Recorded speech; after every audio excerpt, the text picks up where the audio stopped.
Clint Hill, who was in Jacqueline Kennedy's Secret Service detail, on the back of the limousine moments after the shooting on November 22, 1963. Ike Altkins, Associated Press, Washington. It was just before noon, in the last hours of a half-century wait for government documents about the assassination of John F. Kennedy, that the octogenarian Secret Service retiree shuffled into his first TMZ moment. A lot of people always have these different conspiracy theories. A cameraman for TMZ, the gossip site, began ambushing the former agent, Clint Hill, outside his hotel here on Thursday. Do you sometimes hear it and wonder it yourself, Mr. Hill stared back at him. Never, he said flatly. I was there. The release of documents concerning Kennedy's death has captivated historians, both professional and amateur, returning a seminal moment of the modern presidency to the forefront of the American psyche. Purveyors of conspiracy have long awaited the documents, eager to find in them any cracks in the authorities' official account from Dallas. For Mr. Hill, 85, there has been no mystery. There is, instead, a final reckoning, 54 years on. On November 22, 1963, Mr. Hill, long assigned to protect Jacqueline Kennedy, was positioned on the running board of the car behind the president's, poised to move quickly if necessary. As the vehicles rolled, Mr. Hill heard an explosion from his right. He turned toward the sound. Kennedy was grabbing at his throat and lurching to the left. Mr. Hill raced toward the vehicle, the heroic agent and now iconic images from that day, climbing aboard Kennedy's car. Mr. Hill did not hear the second shot as he hustled to the first family. He heard, and felt, the third. Then he draped his body over the Kennedys. If a fourth shot came, Mr. Hill resolved, it would hit him instead. I wish I had been quicker, he said Thursday. Making the Washington rounds on the occasion of the document's release, somberly greeting well-wishers, signing photographs of his act, demurring at any suggestion of his bravery, Mr. Hill spent his Thursday in search of something more complicated than closure, less tidy than simple vindication. For decades, Mr. Hill has hoped for clarity on certain questions. Why did Lee Harvey Oswald do it? What was known about his activities in the months before the shooting? Mr. Hill has not wondered who, precisely, was responsible for the violence of November 22. It was one man, he said, a single gunman, 3 shots. He believes he is right not because he guessed right, not because he obsessed over it remotely, but because he was there, a fact that has informed every day of his life since. There has been deep depression, unshakable self-interrogation, a nasty drinking habit. It was Mr. Hill who could see the hole in the president's skull that day. Mr. Hill who supplied the instant prognosis, turning to flash his colleagues a frantic thumbs down. Mr. Hill who informed Robert F. Kennedy by phone, it's as bad as it can get.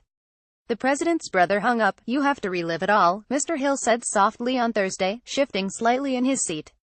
But I've been doing that for 54 years. Mr. Hill in Fort Worth on November 22, 2013, the 50th anniversary of the assassination of John F. Kennedy. Tom Pennington. Getty Images. Traversing the Capitol on Thursday, Mr. Hill leaned into the introspection, recounting a career spent serving Kennedy and 4 other presidents, Dwight D. Eisenhower, Lyndon B. Johnson, Richard M. Nixon and Gerald R. Ford. He wondered aloud why the current one had often floated a baseless theory connecting Oswald to the father of Senator Ted Cruz, a rival for the Republican presidential nomination last year. It's damaging to the presidency, to the office, Mr. Hill said, of President Trump's handiwork. He held forth on Caroline Kennedy's smart girl, I guess I should say lady now, Poland spring water. Eisenhower's water we used to carry that in. Roger J. Stone Jr., the longtime conspiracy monger and informal advisor to Mr. Trump, whose name was invoked on cable television before Mr. Hill was scheduled to appear on Thursday morning, turn to your left, he told a seatmate in the MSNBC waiting area, apparently willing to offer a candid assessment of Mr. Stone only if cameras could not decipher any eye contact. Roger Stone. For most of his life, Mr. Hill, a North Dakota native who now lives outside San Francisco, has been disinclined to discuss the assassination in public. An exception came in 1975, shortly after he left the Secret Service. During a 60 Minutes interview with Mike Wallace, Mr. Hill said, he broke down when questions about Dallas caught him off guard. The next several years were spent largely confined to his basement, he said, sequestered from loved ones and drinking heavily.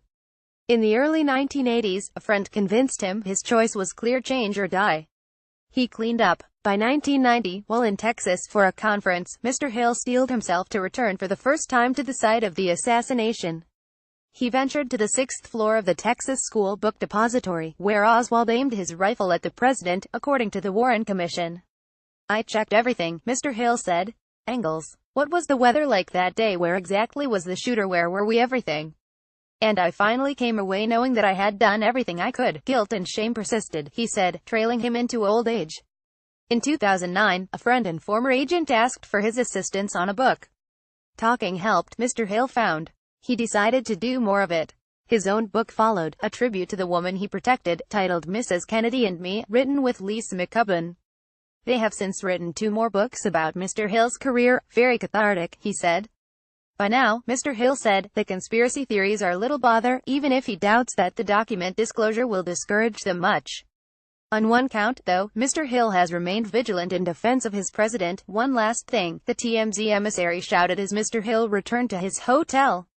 Marilyn Monroe Mr. Hill cut him off. That's a fallacy, he said. Never saw her. And I was there a lot.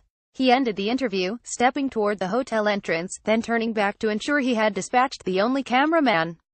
The doors closed, and Mr. Hill appeared relieved. There was no second shooter.